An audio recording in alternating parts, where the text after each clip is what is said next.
India আর চায়নার মধ্যে যে বর্ডার টেনশনটা হচ্ছে বা দুই তরফের সেনার মধ্যে যে স্ট্যান্ড অফটা এই মুহূর্তে দেখা যাচ্ছে, সেটা কিন্তু খুবই ভয়ঙ্কর বিষয়। যতই দিন এগোচ্ছে ততই দুই তরফের সেনা, মানে ইন্ডিয়ান আর্মি বলুন বা চাইনিজ আর্মি বলুন, দুই তরফেরই সেনা কিন্তু তাদের জওয়ানের সংখ্যা বা সেনার সংখ্যা, অফিসারের সংখ্যা এবং বিভিন্ন ইকুইপমেন্ট, রকেট লঞ্চার, বিভিন্ন ধরনের যত ধরনের ডিফেন্স বা আর্টিলারি যত ধরনের ইকুইপমেন্ট আছে, তারা দিনে দিনে কিন্তু বাড়িয়েই চলেছে।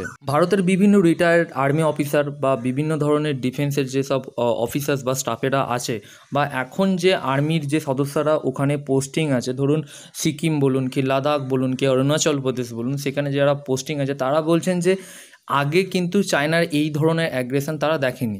কারণ এতদিনে যে হয়েছিল, যেসব লোকাল বা সেখানকার যে পোস্টিং সেনারা ছিল তারা কিন্তু এখন নেই, তার জায়গায় নতুন অনেক সেনাই কিন্তু এই জায়গায় পোস্টিং হয়েছে এবং তাদের সংখ্যাটাও অনেকটাই বেশি।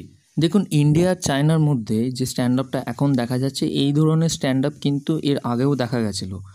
বছরের একটি নির্দিষ্ট টাইম বা কোনো একটা সময় এই স্ট্যান্ড আপটা দেখা যেত, কিন্তু তখনকার স্ট্যান্ড আপ বা তখনকার টেনশনের মধ্যে এখনকার টেনশন কিন্তু অনেকটাই ডিফারেন্ট। কারণ তখন একটি নির্দিষ্ট জায়গায় দেখা যেত, মানে ধরুন সিকিমে হলে সিকিমে, লাদাখে হলে লাদাখ, বা অরুণাচল প্রদেশ হলে অরুণাচল প্রদেশ, কিন্তু এখন মাল্টিপল প্লেসে কিন্তু এই ধরনের স্ট্যান্ড আপ দেখা যাচ্ছে। দেখুন, আগের যে স্ট্যান্ড আপগুলো হয়েছিল সেই স্ট্যান্ড আপের থেকে এখনকার স্ট্যান্ড আপ যেটা এখন রিসেন্ট যেটা হয়েছে, সেটার কেন আলাদা দেখা যাচ্ছে যে নতুন আরও 4টে পোস্ট যেগুলো খুব ভালো পরিমাণে গঠন করা হয়েছে, সেখানে নতুনভাবে প্রি প্ল্যান সেনাদের ডিপ্লয়মেন্ট করা হয়েছে, আরও নতুন ধরনের ইকুইপমেন্ট আনা হয়েছে, নতুন স্ট্র্যাটেজি আনা হয়েছে, নতুন একজন লেফটেন্যান্ট জেনারেলকে অ্যাপয়েন্টমেন্ট করা হয়েছে, যিনি ওয়েস্টার্ন থিয়েটার, মানে ধরুন আমাদের ইন্ডিয়ান বর্ডারের দিকে যে ওয়েস্টার্ন থিয়েটার আছে সেখানে কিন্তু তাকে পোস্টিং দেওয়া হয়েছে। দেখুন, এই ম্যাপটা আমি যেটা আপনাদের দেখাচ্ছি এটা একটু ভালো করে বোঝার চেষ্টা করুন। একদম দেখবেন লেফট পজিশানে যে ওয়েস্টার্ন কমান্ড, যে অ্যাশ কালারের যে বর্ডার মানে ম্যাপটা আছে, সেখানে দেখবেন ওয়েস্টার্ন কমান্ড। এটা কিন্তু চায়নার সবথেকে বড় থিয়েটার কমান্ডের মধ্যে একখানা। টোটাল 5খানা থিয়েটার কমান্ড আছে, একটা western command, Northern command, central command, eastern command and সার্দার্ন command. আপনি যদি দেখেন যে ওয়েস্টার্ন কমান্ডটা সবথেকে বেশি বড়, মানে এরিয়াটা অনেক বড়। তারপরে আপনি চলে যান নর্দার্ন কমান্ডে, যেটা লাল রঙের বর্ডারটা বা লাল রঙের যে ম্যাপটা আছে আপনি সেখানে দেখতে পারবেন। সেখানে মূলত কিন্তু জাপানের জন্য অনেকটাই, বা ইউএস আর্মির জন্য বা ইউএস নেভির জন্য কিন্তু অনেকটাই বড় থিয়েটার কমান্ড তাদের করতে হয়েছে। তারপরে বড় কমান্ডটা হচ্ছে সার্দার্ন কমান্ড। এখানে বড় করার মানে অন্যান্য যে থিয়েটার কমান্ডগুলো আছে সেখান থেকে বড় করার একটা অন্যতম প্রধান কারণ হচ্ছে যে আসিয়ান যে কান্ট্রিগুলো আছে, যেমন ভিয়েতনাম, লাওস, কম্বোডিয়া, ইন্দোনেশিয়া, এইসব দেশগুলোর সাথে কিন্তু চায়নার যে বর্ডার যে ডিসপুট আছে বা আইল্যান্ড ডিসপুট আছে সেগুলো কিন্তু অনেকটাই বেশি। এখানে চাইনিজ অ্যাগ্রেশন কিন্তু অনেকটাই বেশি অন্যান্য জায়গার থেকে। এখানে নতুন নতুন করে কৃত্রিম দ্বীপ তৈরি করা হচ্ছে, করে সেখানে আর্মি বেস বা এয়ারফোর্স বেস বা নেভাল পোর্ট গঠন করা হচ্ছে। এই কারণেই কিন্তু এই থিয়েটার কমান্ড চায়নাকে করতে হয়।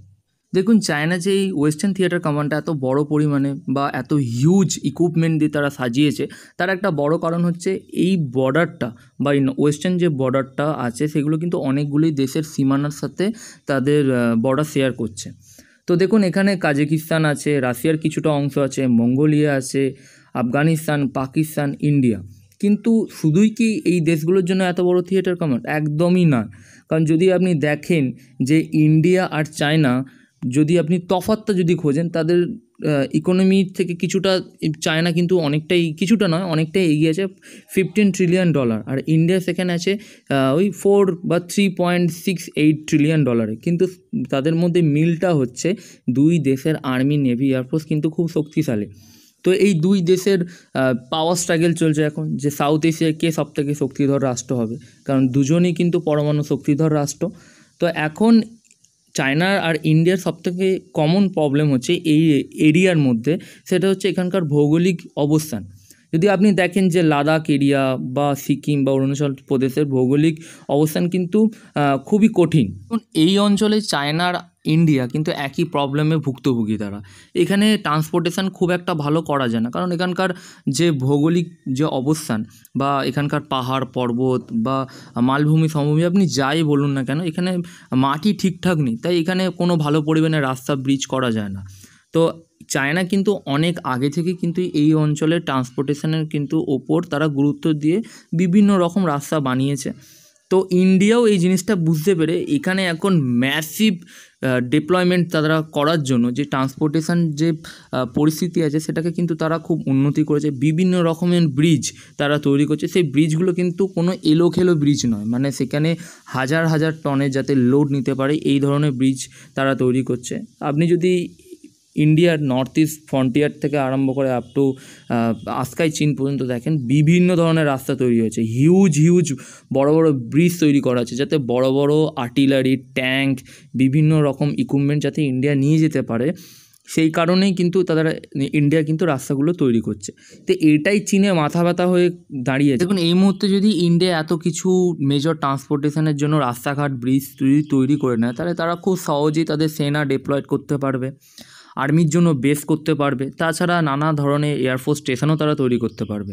এটাই চায়নার কাছে খুব মাথা ব্যথার হয়ে কারণ হচ্ছে। তাছাড়া তো কোভিড-19 আছেই।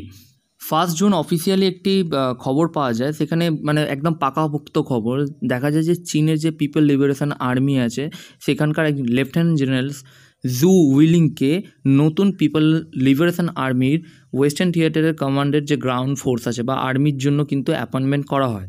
এই লেফটেন্যান্ট জেনারেল জু কিন্তু কোনো এলোখেলো লেফটেন্যান্ট জেনারেল নন। 2017-তে ইন্ডিয়া আর চায়নার মধ্যে যে স্ট্যান্ড আপটা হয়েছিল সিকিম আর ভুটান বর্ডারের মধ্যে, তিনি কিন্তু সেই সময় নেতৃত্ব দিয়েছিলেন চাইনিজ পিপল লিবারেশন আর্মির হয়ে।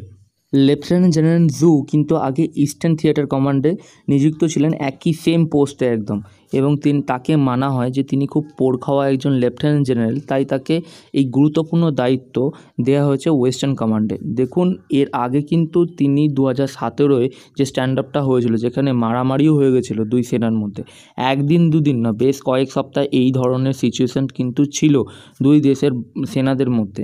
তো তিনি এই বিষয়টা খুব ভালোভাবে ট্যাকেল করেন, যদিও এখানে কিন্তু কারোরই সেরকম মেজর কোনো ক্ষয়ক্ষতি হয়নি বা একটা গুলি পর্যন্ত চলেনি। তো তাই এনাকে এই সময় ওয়েস্টার্ন থিয়েটার কমান্ডে কিন্তু দায়িত্ব দেওয়া হয়, এবং দেখা যাক এই মুহূর্তে সিচুয়েশান কোন দিকে এগোয়। দেখুন চীন কিন্তু এবারে অন্তত হাড়ে হাড়ে বুঝে গেছে যে ইন্ডিয়া কিন্তু আগের ইন্ডিয়া নেই। তার কারণ এই মুহূর্তে কোভিড-19-এর ফলে সারা বিশ্ব কিন্তু এখন চায়নার বিরুদ্ধে রেগে আছে। তারা ক্ষতিপূরণ চাইছে, তারা চাইছে যে এই যে কোভিড-19 যে আউটব্রেকটা হয়েছিল চায়নার হুয়ান প্রদেশ থেকে, এর একটা স্বাধীনভাবে একটা তদন্ত হোক, দোষী যে তাকে শাস্তি দেওয়া হোক। তো এই মুহূর্তে ভারতের এই স্ট্যান্ডে কিন্তু কেউ না হলেও মোটামুটি বিশ্বের তাবড় দেশ, যেমন অস্ট্রেলিয়া বলতে পারেন, আমেরিকা, ইংল্যান্ড, তারা কিন্তু এখন ভারতের সমর্থনে দাঁড়িয়ে আছে।